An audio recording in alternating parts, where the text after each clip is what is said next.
அப்போ படத்தை பார்க்க வைக்கிற அந்த டெம்ப்டை கிரியேட் பண்ணுறதுக்கு என்ன பண்ணுறாங்க, இந்த படத்தை முடக்க பார்க்குறாங்க, இந்த படத்தை இது பண்ண பார்க்குறாங்க, துப்பாக்கியை கொடுத்தவர் திரும்பி வந்துட்டார், சிவகார்த்திகேயனை தூண்டி விட்டுருக்குறாங்க, அப்படி இப்படி. அதாவது ஒரு உலகத்தில் வந்து ஒரு மிகப்பெரிய ஒரு துரோகத்தை செஞ்சுட்டார் சிவகார்த்திகேயன். அவர்லாம் ஒரு மனிதனா, அவர் எப்படி உலகத்தில் வாழலாமா அப்படிங்கிற ரேஞ்சுக்கு சிவகார்த்திகேயனை கொண்டு வந்து காரணம் பண்ணி நன்றி கெட்டவர் அப்படின்லாம் பேச ஆரம்பிச்சிட்டாங்க. இதில் என்னன்னா, சிவகார்த்திகேயன் அந்த படத்தில் நடித்தார். நடிச்சு முடிச்சுட்டு வெளியில வந்து அவர் அடுத்த படத்துக்கு போயிட்டார்.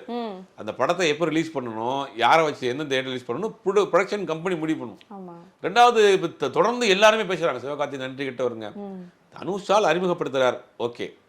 ஆனா அதுக்கு முன்னாடி நிறைய டைரக்டர்ஸ் கூட உருவாக்குனாங்க. ஒருத்தர் அறிமுகப்படுத்துறதுனால அவர் ஒருத்தரை வந்துட்டாருன்னு நம்ம சொல்ல முடியாது. ஒரு வாய்ப்பு கொடுத்தாரு. 3ன்னு ஒரு படத்தில் ஒரு சின்ன கேரக்டர் கொடுத்தாரு, அப்புறம் வெறிச்சல் கொடுத்தாரு, அதுக்கு முன்னாடி மெரினாவில் பண்ணிட்டார்.